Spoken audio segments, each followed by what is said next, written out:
With DLC Chicago behind us, we're going to take a look at the biggest movers and shakers for this week's Market Watch. Stay tuned.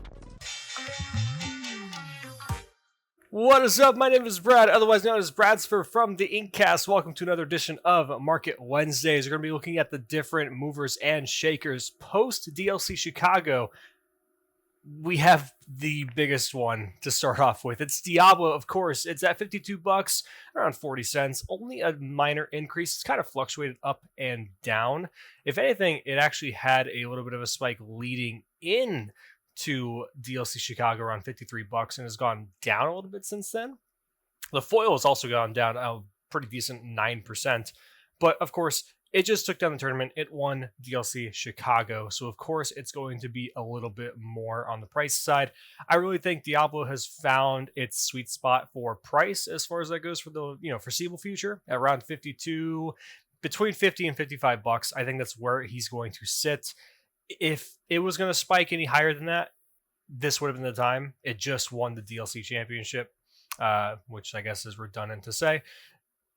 But yeah, it hasn't spiked any much more than that. I think this is, I guess, where it's going to stick. So if you don't have Diablo, this is where you're going to be looking at your price point, I would imagine, for the next few months, at least until set 5. All right, next up, we have Hiram, a staple in the blue Ruby decks. Anything with items, things like that, is going to be a massive thing for it. And it's actually got up a really large chunk, 42% over the last week, 20% over the last day or two. It's still only $3. It's only a rare. It's a little surprising that cards like this don't really demand too much of a price point when they're in every single deck that wants to run them at a 4 of. But that's the way it works with the rarity system in Lorcana. It's only going to be about $3, which, hey, go pick them up if you want to play Control. This is a very good card, one that has ban discussions around it within the community. I don't know if I buy that too much as far as bannable cards go, but hey, we'll see. If you guys think it should be banned, let me know down below, I guess. But yeah, $3, not bad. Foil gone up a huge amount, really crazy spike here a couple months ago in April to $15, dropped down like crazy. That would have been a nice time to go pick up your foils if you wanted it, and now it's back up to $16.22. Yeah, for rares, I think the biggest thing you're going to see in the fluctuation of prices are going to be the actual foils more so than the non-foils, just because that's the one that actually demands a price tag. But hey, Hiram's a good card. Next up, we have Tamatoa, one that we talked about, I believe, last week, if not the week before. This one has been steadily climbing, and I did say before, I've always been shocked that super rares are not commanding anywhere even close to the price tag of some, your legendaries. I understand it's a lower rarity, but it's still the second highest rarity of the game, and it's a card that is played supremely. It's Tamatoa. It's going to be in every deck that wants to play items or any deck that wants to have just a control finisher, because that's typically what control decks are going into with items. It's going up to $10 here. It's really spiked up a lot over the last month and a half, and it just keeps growing. It's up to around that $10 mark. Your foil is actually up to $16.40. That's an increase of 37% in the last week, as well as a 30% increase for the non-foil. This one had a really good showing in the DLC. It did not make it to the finals, but I believe there was at least multiple copies of the Ruby Sapphire list in top 8, many copies in top 16 and 64. So next up is Beast, the sad boy himself. He's $58.54. That's a 5% increase over the last week. Again, not really much to say about Beast. He's a very, very good card, up to almost $60 now. The foil is around the $70. But at one point, the foils were $95 back in April. So the foils have dropped quite a bit. But yeah, this is one of these staple cards in Steel. It's really between this card and Robin Hood as your big finishers. And I don't think that's going to change anytime soon unless we get something absolutely insane in set 5. But I mean, that's entirely possible, of course. Another card that I think is going to kind of stick around this price mark. We've seen it surpass $60 before, twice now. So it's not outside the realm of possibility for it to be here. So I think this is actually a good thing to kind of note. When tournament season rolls around, it spikes up to around $60. I think we're going to start see it go on the downswing a teeny bit. But this is going to be between a $50 and $60 card on average, I think. I don't think we're going to see it drop to $42 ever again, especially being a legendary. It's a set 2 card as well. So again, like I always say, the further we get away from these sets, the higher price point that they get, or at least they stick around at the price point that they are. And we have a set 1 rare in Maui, the most expensive rare in the game, I believe. $11.69 with a 11% increase over the last week. Again, it's a card that you play in Ruby Sapphire. It's a card that you play in literally any Ruby deck, I would actually imagine. It's kind of crazy how they really nailed this card in set 1. There's a lot of cards from set 1 that we saw that, that were being played in the meta decks and the control decks, all that kind of stuff, and they've all fallen out of favor because that's just the nature of it. When you only have one set, you're basically playing a constructed limited format, and Maui has just been very, very good. He's a 6/5. He's got a good body.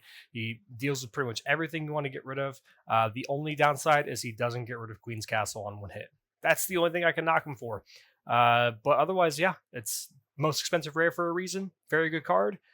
It's probably going to go back on the downswing. Again, I don't think we're going to see it go to $15 again, like it was back in March. But I also don't think we're going to see it go down to $5 like it was back in February. $10 is where I think it sits. You could probably wait a little bit if you want to pick it up, but I think at this point, if you haven't picked up your Mauis, not sure why you would want to pick them up now. But hey, maybe you have a change of heart, want to play Ruby. But this is going to be a card that's going to be in every list until you get a strict upgrade. But even then, when you get a strict upgrade for Maui, it might end up being still a card you run 2 of in your deck, in addition to whatever that upgrade is. So another red card, it's Madame Medusa. She's going up a decent 7%, up to $4.81. But the big change is actually that foil. Weekly change, 30% increase up to $1, but 24% increase for the foil at $4, up to $16 for the foil. And again, same thing, about $5 for the non-foil. This is one of the best cards in the game.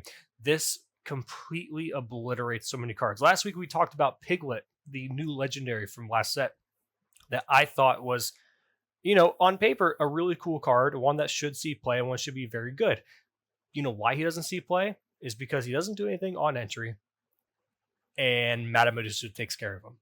Anything with 3 power is just, you have to question, why are you running it? The reason you run Beast and Robin Hood and Steel when they're both at 3 power respectively is because they have shift, and they're that powerful to be able to do something off, immediate play. Beast is a card that they have to take care of, so you can afford to play it and just pass over. Robin Hood, you can shift on a small Robin Hood immediately to get value, swing out, attack, all that good stuff. And then they can take care of the Madame Medusa.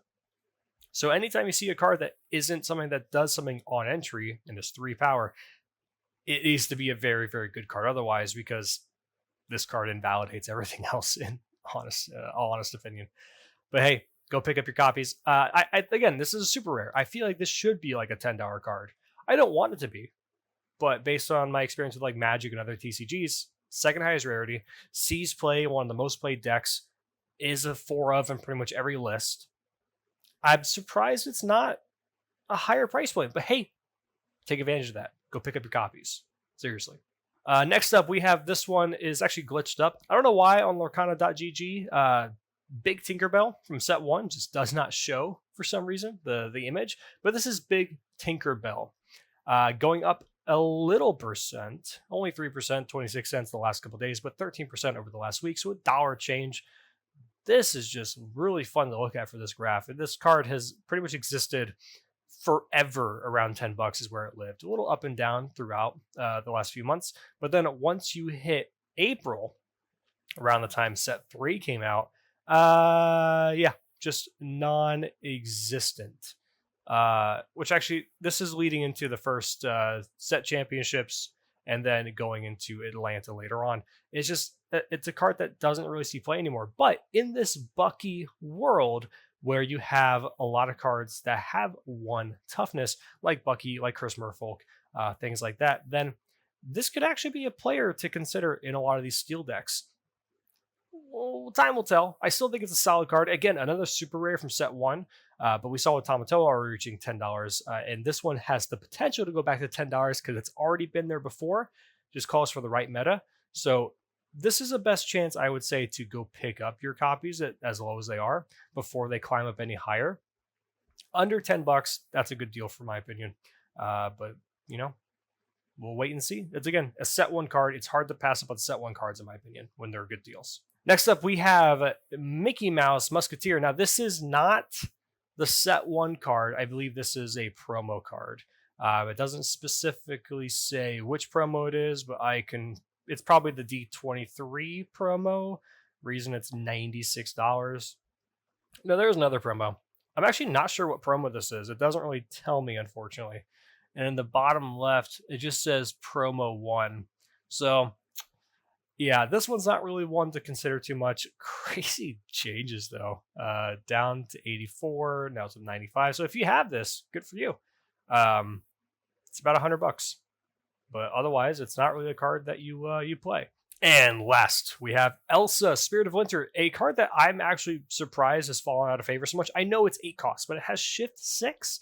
And we're getting more and more Elsa cards in the lower end to make this card more attractive. It's gone up a little bit, about 3%. That's only 25 cents. But over the last week, it's gone up about $0.50, so that's a decent change. But the foil has dropped quite a bit, down to $36. This used to be one of the best cards in your control list during set 1. Of course, that makes sense because it was a limited format. But hey, I think this still has a place as maybe, a couple copies or whatever. Who knows? It's on the brink of playability, I think. It's just a slightly bit overcosted. 8 is a lot, in all fairness. If she was shift 5, I think she'd be significantly better.